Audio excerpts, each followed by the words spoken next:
Welcome and thanks for coming to the 8th Vermont Tech Jam, brought to you by Dealer.com and My Web Grocer. I'm Michelle Brown of 7 Days Newspaper. Before we start this presentation, we want to thank our sponsors. This event wouldn't be possible without the support from Biotech, Champlain College, IBM, Keurig Green Mountain, Logic Supply, Merchants Bank, Middlebury Interactive Languages, the Vermont Agency of Education, and the Vermont Technology Council and Vermont Technology Alliance. On behalf of JAM organizers, 7 Days, and the Tech Alliance, I'd like to welcome you to How to Get Hired presentation. I'm here with recruiters from Middlebury Interactive Languages, Dealer.com, and IBM to talk to you how you can stand out in the hiring process. And to get started, we're going to hear from each of the representatives a little bit about their organization and what they're looking for in employees. And then we're going to open the floor up to you folks, and you can ask questions, and they will answer them to the best of their ability. All right, why don't we start with Dealer.com? Okay. Are you talking to here or here? Yes, it's kind of picking up from both places. Okay, good morning.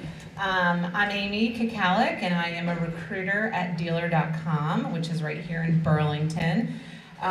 We are a company that was started here in Burlington about 16 years ago, and we develop software solutions for the automotive retail industry. So what that means is everything from a web platform to all the supporting software that dealerships might need, whether it be on the sales end, the digital marketing end, managing client relationships, inventory, all of those aspects of automotive. We are a company in Burlington of about probably close to 800 employees here in Burlington. Nationwide, we're about 3,400 employees because we are part of a parent company called Dealertrack Technologies.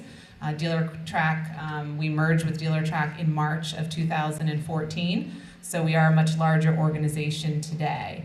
In Burlington, we have two locations, one on the corner of Howard and Pine and the other on Lakeside Drive.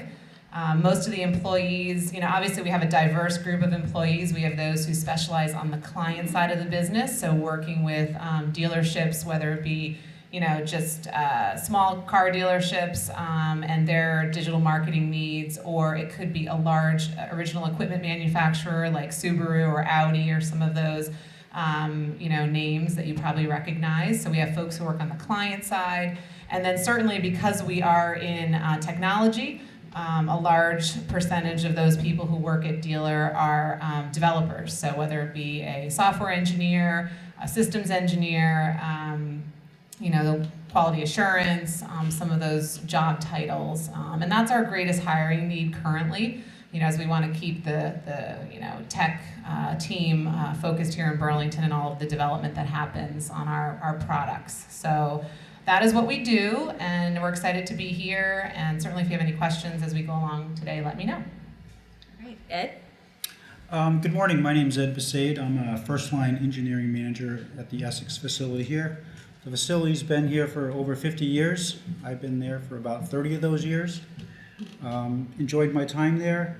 What do? We make semiconductors. We design them, we manufacture them. The Burlington site, while it's pretty much self-contained, also supports the site in East Fishkill, New York, which makes the larger wafers, which are 300 millimeter. So we don't just manufacture and develop products here in Burlington, we also do that in other parts of the company. What type of jobs are we looking for? Well, as you would imagine, technical jobs is what everyone thinks of with IBM, and there's certainly a lot of those. So whether it's an engineering degree type job, that could be a bachelor's degree or a more advanced degree. We also look for technicians, folks to work on the manufacturing floor. So we have a whole wide array of positions there. And we also have jobs in procurement. We have jobs in other business type offices. So it's not purely engineering and science, although there are many of those jobs there. Thanks. All right, Erin? Hi, my name's Erin McCormick, and I'm the Director of Marketing and Communications for Middlebury Interactive Languages. Middlebury Interactive is located right on Exchange Street in Middlebury, Vermont. We're sort of sandwiched between the new Woodchuck Hard Cider facility and Otter Creek Brewing, so we think it's a pretty nice location. We produce K-12 world language course solutions. So right now, our world language courses are in roughly 180,000, they're servicing 180,000 students nationally. Our courses are in 1,200 school districts throughout the country. And we have about 25, I think, schools in Vermont right now that are using our courses. And all of the building of the courses is in-house. So we have a product development team that has engineers, animators, illustrators, media producers. We have marketing needs. We're growing quite rapidly. We have currently about 70 people in our Middlebury office, around 230 employees nationally, which includes quite a few language teachers. And we're glad to be here. Please let us know if you have any questions. All right. Does anybody have any questions to get us started? Yep, go ahead in the back. For Amy, I guess what would be your advice to a high school senior about to graduate that was looking for a position or an internship in the marketing or business side of Dealer.com? Yeah, we do get a lot of questions about internships and opportunities that Dealer might have with regard to those types of jobs. I think my first advice was, move on to college if you're given that opportunity, because that is important. And we do, as a company, look to college campuses for our interns. So we do have an active college recruiting program. As far as what we have available for someone interested in marketing, it depends year to year. Those decisions are driven by the hiring team and based on their needs and what they are willing to take on for a summer employment. We have seen an uptick with each year. I think the first year I was a Dealer, we had maybe a total of 3 to 5 interns. Now we probably have 15 to 20 at Dealer at different times of the year. Some are just summer focused, and other positions can go through the school year. So we do have some part-time internships that students are currently in. So with regard to marketing, that department is not as big. So they may have 1 intern for the summer. Engineering might have 10 interns for the summer. So we do post all internships on our career site. So if you are a college student and you are interested in employment with Dealer, you'd want to look on our career site just after the new year. Usually January, February is when you'll see those jobs go up. And you would want to apply directly to those positions. And attend career fairs at your college. I mean, we have probably about 5 to 8 schools, that we're very deeply involved with as far as recruiting their students. So that's important as well. All right. How about at IBM? Are there opportunities there? Yeah, we have, 100 or so, maybe 200 marketing type jobs there. Some of those folks start out on a more technical career path and end up going into marketing, whereas others come in with a more typical, probably 4-year or MBA type degree. So it really varies. I think the relationships we have with folks who buy our products is more of a client relationship, or it's more of a long-term relationship as to more of a quick exchange. So I think a more technical knowledge of the products we make is required to do that type of business exchange. And internships, does IBM? Yep, internships as well. We have, at least 100 or so, maybe 200 a year lately. There's always opportunities there. It's a great way for us to learn more about the type of person you are for a summer or two. So when you do graduate or move on, we can have a better understanding of what you might be able to contribute if you were hired. So we like internships, definitely. Great. And how about at Middlebury Interactive Languages? We do have some internships as well available.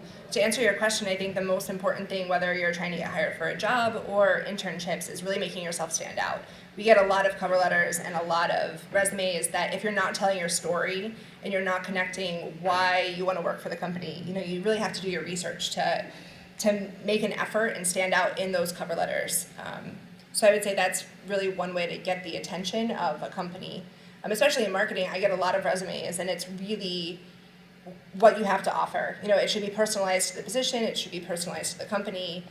You should make sure that you always get the company name right, that's important, and the position name right.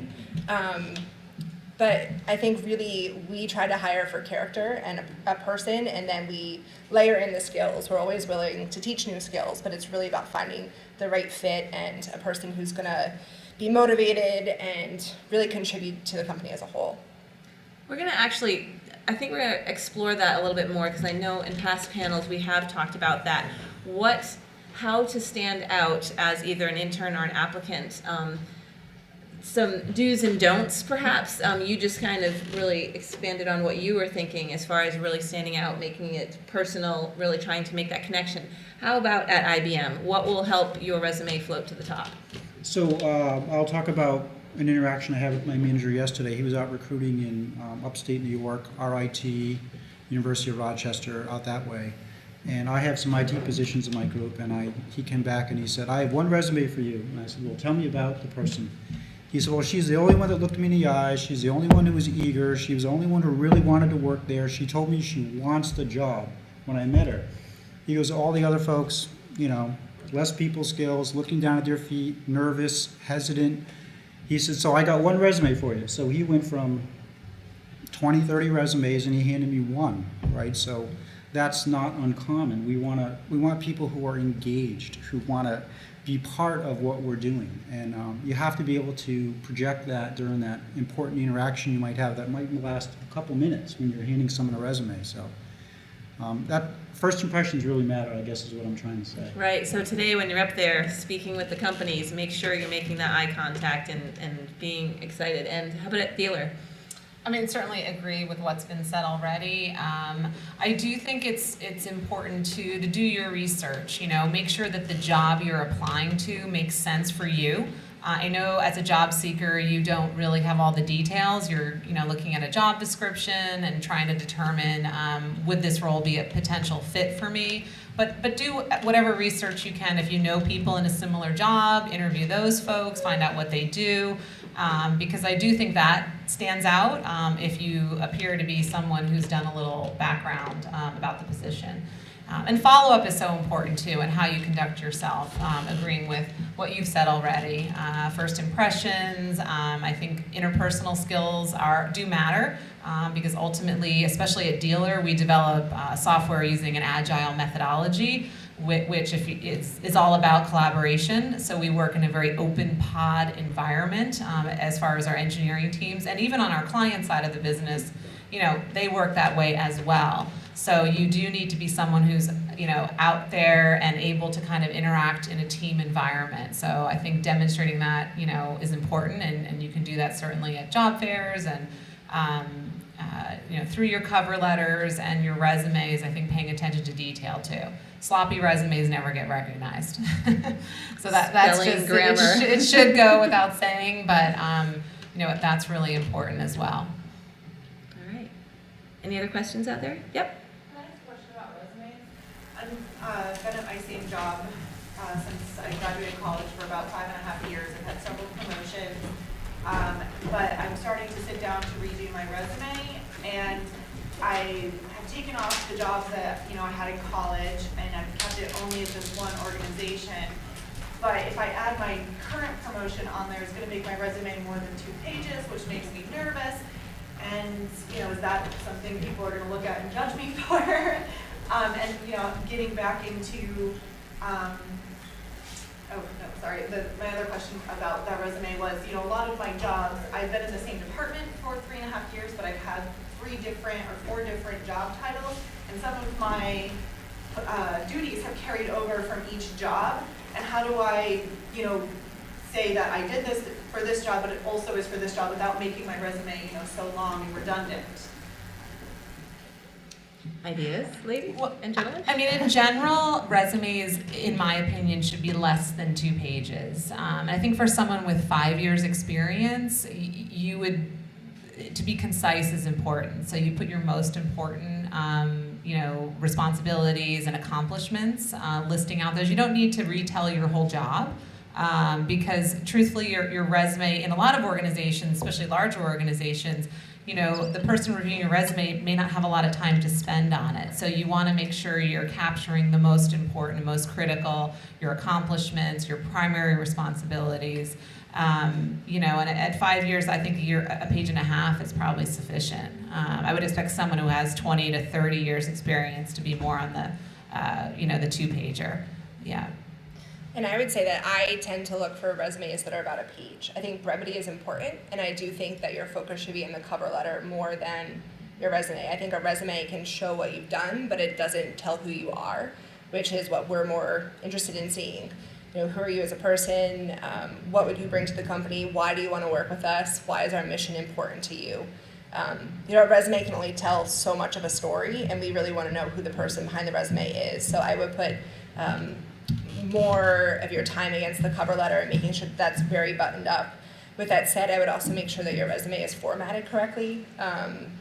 And of course, no spelling errors or anything like that, which is an immediate red flag. I think everyone wants to see attention to detail, and just the formatting and the treatment of your resume and cover letter can say a lot about your attention to detail and what you would bring to a company. Ed? Yeah, I definitely like one-page resumes the best, no question. And I think like what you were verbally describing was all about you, which is understandable, but I think what we're trying to do is see if you're a good fit. So if you can, you want to find out what the job is and as much detail, clarity on that as you can, so you can sort of customize it to the job. That way the match is easier for us, which is really what we're trying to do. If you're trying to buy a new car, not all cars are for you, right? So you're looking for certain things, and there's certain things on the other side that have to match, because we both want you to match, because if you match, you're going to perform well, you're going to be happier, we're going to be happier. So I think the most relevant information should be first. I really would like it to be on one page, and I don't need a long story about leadership or teamwork. I just want to see the words leadership, teamwork, technical accomplishments, whatever, and make it very concise. I think that's important. All right. Anyone else? Yep. So there's a statistic that floats around that only about 5% of jobs are actually advertised. And I wonder if you can address if that applies to your own companies and what other types of marketing you do in addition to posting positions on your website. So at Middlebury Interactive, we do post all of our jobs. We have a very rigorous hiring process, just because we want to make sure that it's going to be a good fit for a candidate in addition to a good fit for us as a company.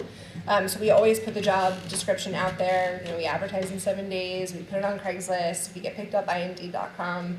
And then we usually conduct 15-minute phone calls, go through as many of the resumes as we have. And then we set up in-person interviews where it's sort of like speed dating, speed interviewing, where we put all the candidates who we think are going to be potentially a good fit for us in different rooms throughout the building. And then we usually have people meet with 5 or 6 people for 30 minutes. And then everybody comes together and they say thumbs up, thumbs down.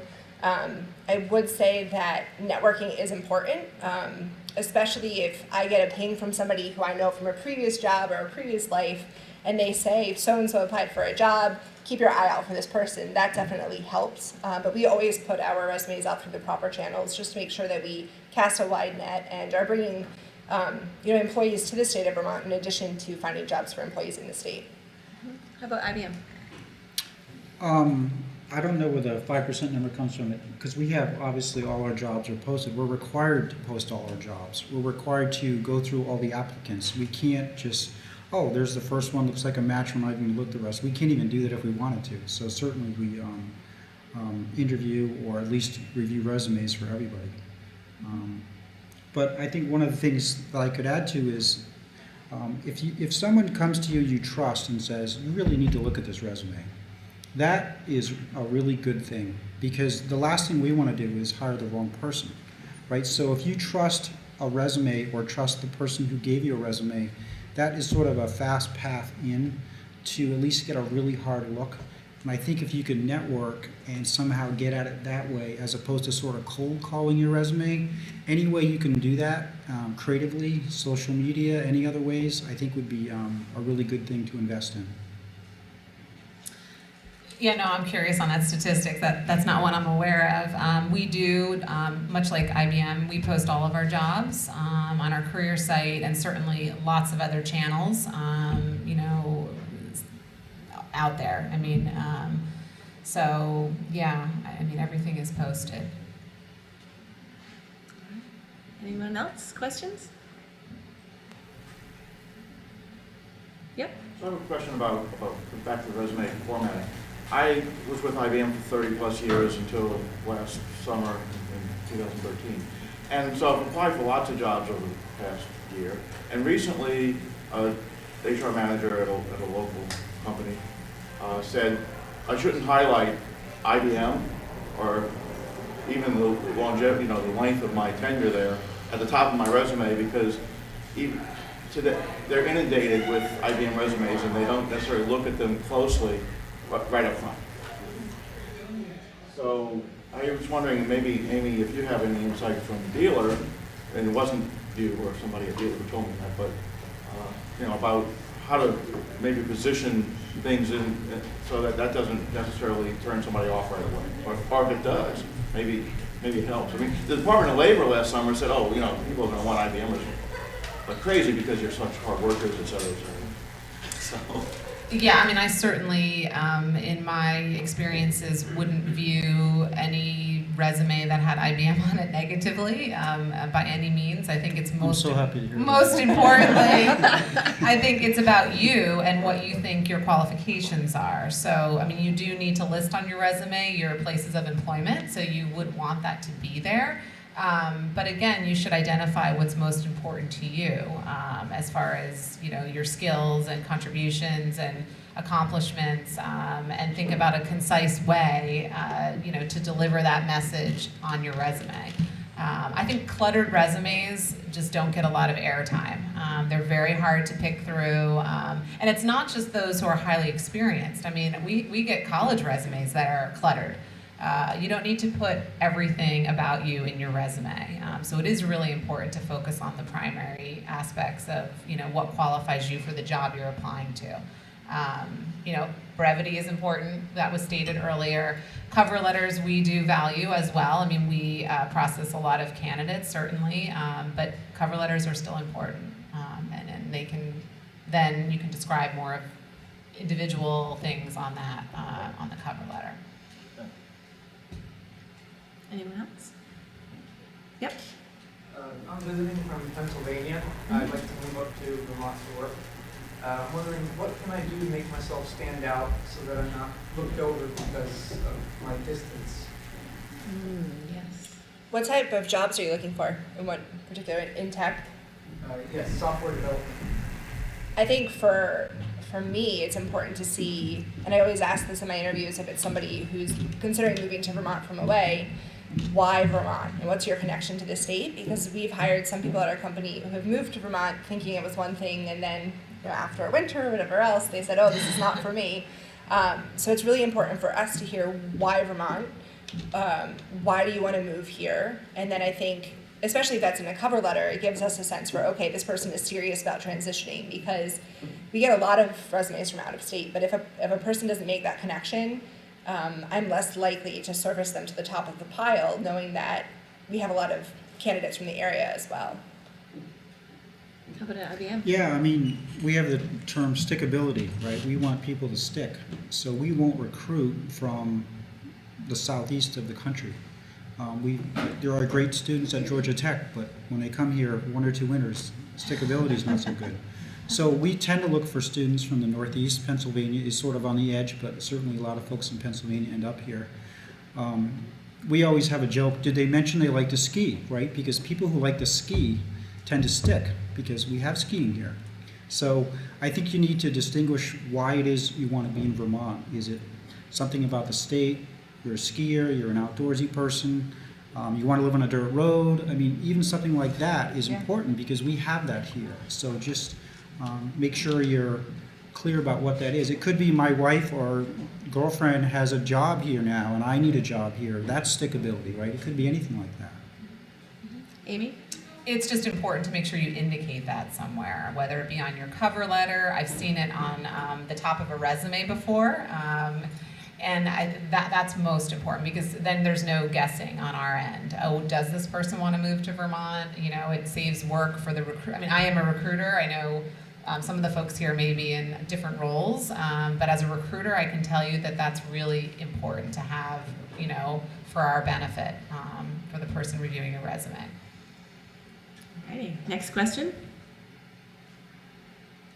And I'm going to ask a question. I remember in years past speaking on the, being on the panel.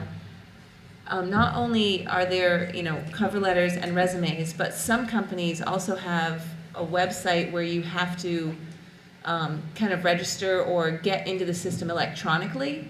So could you just speak a little bit to that and the importance of that within, if you do have that, and why it's important? And I know Dealer, I believe you do. Right, yeah, and it's actually a requirement at Dealer that you do need to apply online, which is, our career site, and there's an application, and you apply directly to the job. You create a profile and that kind of thing. So it is a requirement, and even if we are networking or receiving resumes in another way, ultimately, when you come on site, we do have an expectation that all candidates will be in our applicant system. So, it is important to go through those steps. And yes, we still get paper resumes and networked resumes and employer referrals and that kind of thing, but our goal is to get everyone into our applicant tracking system. So even if and I've had this happen recently, people always think it goes into some black hole, which, recruiting is not perfect. We do get inundated with a high volume. But we also run queries and searches on our database. So, we have thousands of people in our database, and so maybe you applied for a job a year and a half ago and it didn't work out or something, but we still may call you if you're in our system. So it's to your advantage to make sure you go through those steps. How about IBM? This is a really good question because it's a big misconception folks have. If you go upstairs and talk to the IBM booth and you want to apply for a job, when you're talking to someone and hand them your resume, you did not apply for the job yet. You are part of that process. You have to go on the system and apply for a specific job number. So we have a pamphlet that lists job numbers next to jobs. So there might be 3 jobs out of 20 listed that you're interested in. You need to apply for all 3 of those jobs. Because on our side, if I own the job number you've just applied to and there's 5 candidates, you showed up there. You can't hand someone a resume and think, oh, Ed's got my resume, so I've applied for the job. You have to go in and specifically apply to that specific job number. And I think when you're interacting with someone like us, you should ask them, well, what are the steps here? How am I going to find out that I'm actually applied correctly? How long will that take? How will I know? Will it be an email? Can I call you?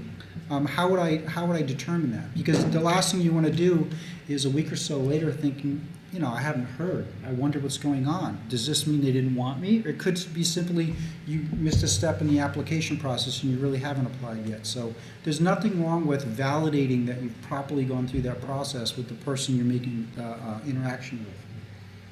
All right, how about at Middlebury? All of ours is done online as well, which is important. We recently got a resume, somebody emailed HR saying that they had some abroad experience that didn't translate well with our online app, and sadly that person got forgotten because when I am a hiring manager and I go into the system, I have 20 applications for that position and that's what I'm looking at. So I think it's really important not only to, in our system, you can upload documents as well. A lot of people will just put their resume in the online template, but it's helpful to see the formatting, and especially when we're passing that along to other team members who might be interviewing, people want to see how you format your resume. It's a simple thing, but it speaks and says a lot about you. So yeah, my tip would always be to go through the motions that a company requires to make sure that you are actually submitting for a job. And then, I think that's the best way to go about it. All right. Question in the back? I've heard that it's becoming more common when you're going for software development type jobs that you take some sort of programming test as part of the interview process. Can you speak to that?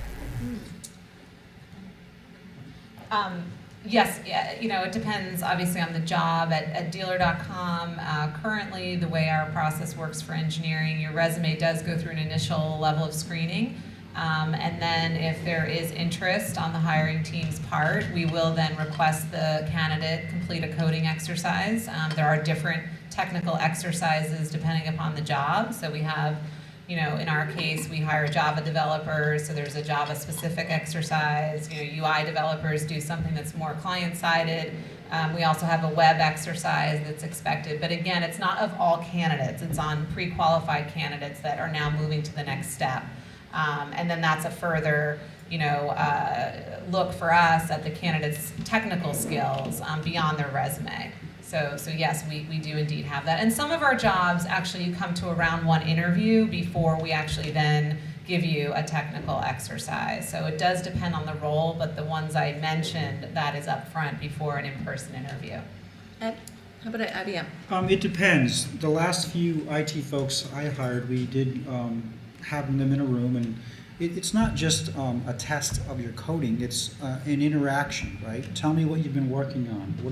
What have you used? Are you using Java, web? I mean, what exactly is it? We do sometimes, though, when the candidate's sort of unknown to us, ask them, well, how would you, here's the problem, you know, tell me how you'd write some code to find all the prime numbers between 1 and 1,000. You know, could you do that? What would your approach be? And we listen to them think about the problem and like work through it. And I typically bring a couple of my team leads with me, so you know, we get a real sense for their approach, how they think about things. It's more of a how you approach things than your Java skills per se, but it's also some of that. So yeah, I think if I was applying for a job and an IT person, I would be Googling, you know, whiteboard test or test for programmers, and I bet a lot of them would come up, and it would be a good way to sort of prepare for an interview. How about at Middlebury? We do a lot of that as well. I would say that for most positions that we have at the company outside of engineering and product development, we're asking for more than just samples. So if you're applying for a marketing job, we might require writing samples with our prompts. If you're applying for a tech job, we might have a Scala exercise that you have to work through. It really depends. Some positions now require you to do a presentation in front of a group to see how you speak and how you interact. But I would say that we are moving to that model.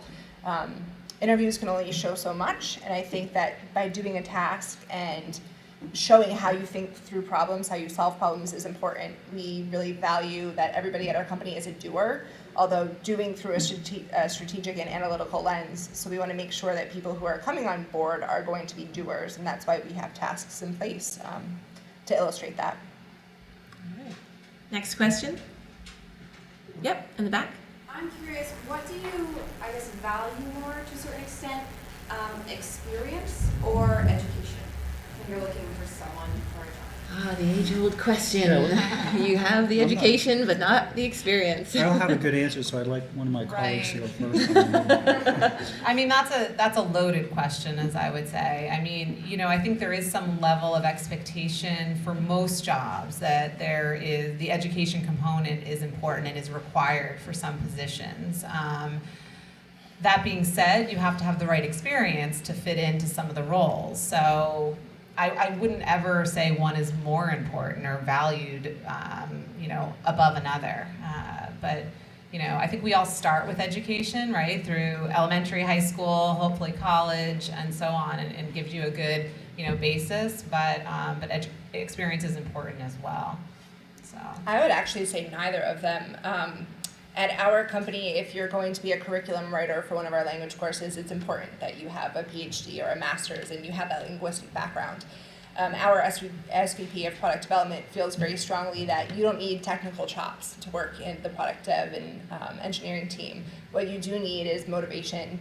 You have to have some kind of story. Maybe you haven't been given a lot of opportunities in the past and that's why you don't have experience, or maybe you have gotten some real world experience but you don't have the education.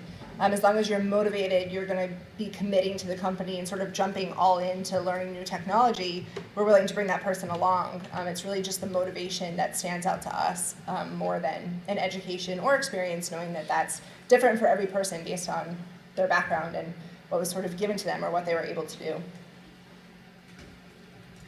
Yep, with that. So you screen the cover letter much more than the resume?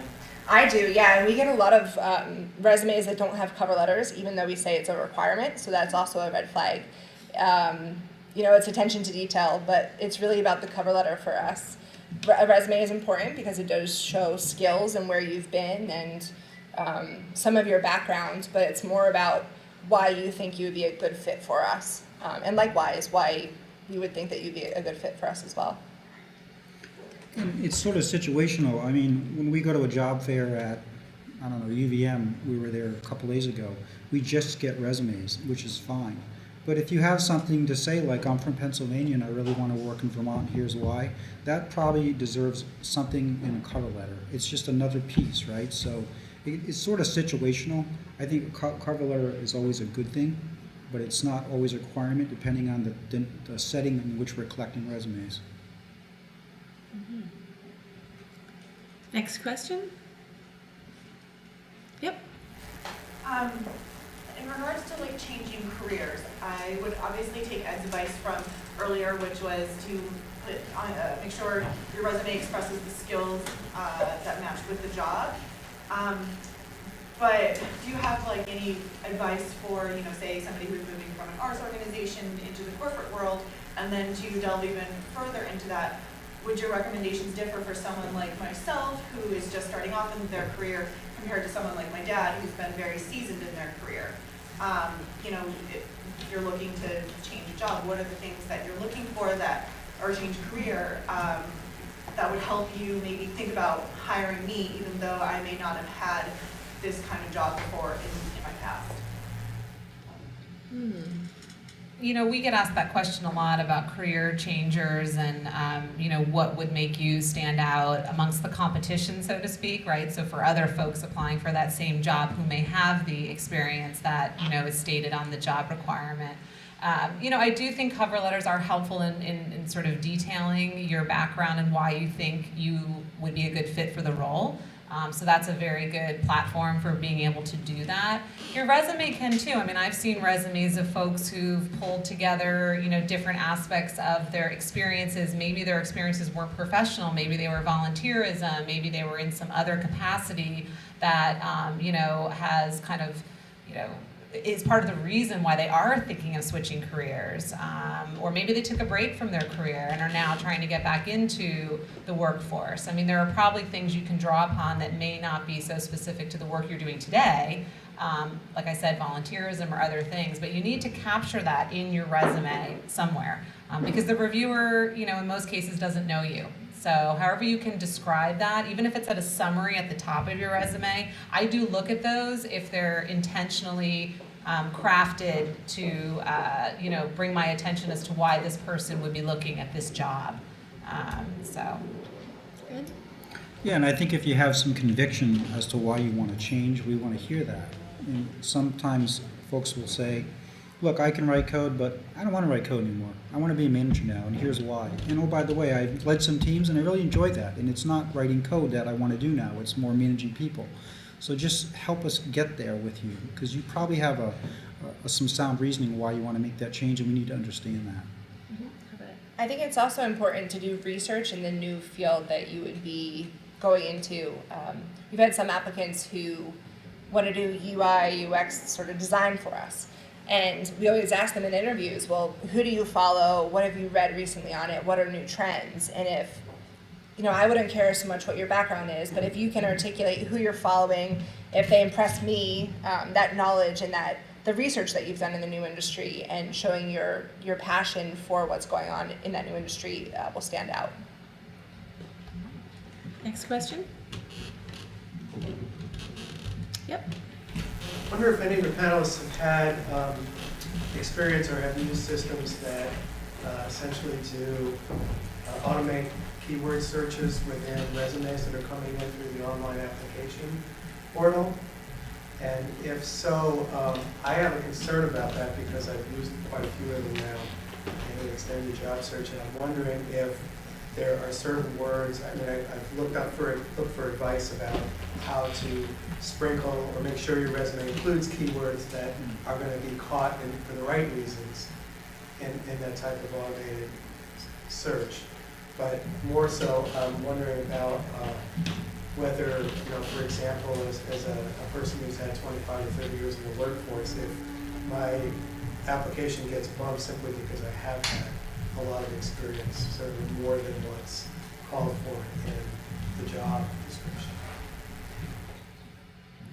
I can address the last part of that first. It comes up sometimes with us, especially if there are more entry-level jobs and I see somebody who might have 20 or 30 years of experience. I might assume that they're out of the price range that we have budgeted for that position. So I also think that we always want to hire people who are going to be satisfied in the position that they're given. And We don't want people who are thinking that they're working underneath what they can achieve. So I think detailing that, whether in the cover letter or the resume, that you're eager to be a doer and get work done and roll up your sleeves and be hands-on is important. We don't have an automated system. We actually don't have a recruitment department, which is why I'm here. So each department has a different hiring manager. So usually the lead in that department is the hiring manager. We would look through all of the resumes and applicants that we do get personally. So we're really taking into account, of course, the cover letter, which I've mentioned a few times, but we're not using anything automated to sift through them. It's really what grabs our attention based on the resume and the cover letter. And we would never exclude someone for too much experience. It would only be the other way. So I think what you're sort of getting at is you don't want to put something into the application that would disqualify you right away. We don't search on words per se, but if it says 5 years minimum experience and you don't say you have 5 years, you are now out. So it's really that simple. So you have to be careful about what the requirements are and that you have met those or exceeded those. But we would never say, yeah, you've been out there 20, 30 years, so we wouldn't consider you for an entry-level job. We still would, because you know, if you have an abundance of experience, it wouldn't be a negative per se. How about a dealer? Yeah, I mean, I think, you know, with regard to keyword searches, I mean, you are, as an applicant to our company, applying directly for a role. So we're not conducting a keyword search on, you know, we're not finding you through a keyword search. So we are looking at you because you've applied for this job. You know, I'm not so focused on, as a recruiter, I don't really zero in on the number of years experience. I zero in on your qualifications and how that compares to the role that you applied to or that we're thinking of you for. So I think that's important because sometimes we have job seekers who will apply for these jobs and it doesn't make sense. You have to show why this does make sense. You know, why should you be an applicant for this role? So I think doing, again, your research on the position to the best of your ability is very important. And ultimately, as a company, we're trying to find the greatest match for the job. And, you know, it's not to say someone with, as you described it, you know, you have a lot of experience. There's nothing negative about that, right? If you are the most qualified candidate for the job, then hopefully, you know, there would be a match. So it's complicated. I always say hiring is not a perfect science. So you try different things on our end and on the job seeker's end, you know, to find the right role for yourself. Next question. Yep, in the front.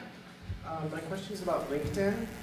How much you use it as a screening tool, and or do you have a prospective employer who hasn't come in to interview with you yet use it as a way to connect with them? It's one of the first things I do is if somebody has a LinkedIn link on their resume, I click on it and see who they are and what their experience is from LinkedIn. I think that can also give you some information about a person from, do you have a photo, have you taken the time to input your work experience into LinkedIn? How many connections do you have? You know, we look at all of that not as a deal breaker or not as, you know, just more information about a person, but I always look at it, it's one of the first things I do. Ed? I'm using it more than I used to, and I'll probably be using it more in the future. It's not the first or second thing I do, but if I'm going deep into, hey, I have 3 people I'm now considering, I'll look then. So it's sort of to more fill out what the resume, the cover letter, the interaction might say. Because when you go on LinkedIn, you know, it's pretty informative as to what's going on with someone, you know, how many connections they have, what their experiences are. So it just sort of fills things out. I think it's a very sort of strategy that is utilized by some and probably by more and more people today. I mean, I proceed with caution as a recruiter with LinkedIn. I actually rely on it very little, which is probably the opposite of what you think. But you know, I don't care how many connections you have, really, because that doesn't, you know, people can connect with whomever they want, right? It doesn't really describe you and tell me about, you know, your experiences. And so I always say with social media, we do proceed with caution at Dealer, even though it is our industry. You know, again, I still think it's most important to apply directly for a job. I sometimes have had experiences with LinkedIn where things are inaccurate on LinkedIn, and people are connected to people they don't want to be connected to. So I just proceed with caution. We use it. We have that recruiter technology that we can search on candidates, and we do that for our passive searching that we do. You know, but locally, so many people are connected that we don't really need LinkedIn. Yep. Follow-up question for the LinkedIn. My LinkedIn has like all of my jobs, you know, the jobs I held in college and the job I have now, but my resume only reflects, you know, the past 5 years since I've graduated college. If you looked at my resume and then looked at my LinkedIn, would you be like, whoa, there's like, you know, a big difference? Would that penalize me in any way, or, you know, does that actually make it better because you can see my full job history? I don't think personally I would pay much attention to that. You know, I usually, if I do look at LinkedIn, it's more for a cursory quick look to see what's there. Are you engaged? But I wouldn't, you know, I would say that a lot of us probably don't have time to sit and compare and wouldn't be taking that into consideration at all. Ed? Oh, sorry. What about Facebook and Twitter? I was told I should learn those. The businesses are using them now. I didn't know. That's like Facebook. It really depends on the role that you're applying for, I think. You use them professionally. I don't. I don't look on Facebook to learn more about an applicant. I do not. I don't as well. Yep, in the back. I'm just curious, a lot of jobs say 1 to 2 years experience preferred but not required. Does that mean you would discourage somebody that is like just graduated to not apply for that job? So on the requirements, how strict are you? Well, if it says preferred, it means if you don't have it, it's okay. It's just preferred. So there are must-haves and there are nice-to-haves. That's a nice-to-have for me, so certainly I would apply if I'm right out of school. And I also think that experience comes in a lot of different forms. So even if you might not have the 1 year of engineering experience, you might have other experiences that relate to that. So. All right, and that is our time. Thank you all very much. I hope this was helpful. And if you have any questions, you can come on up and ask them individually.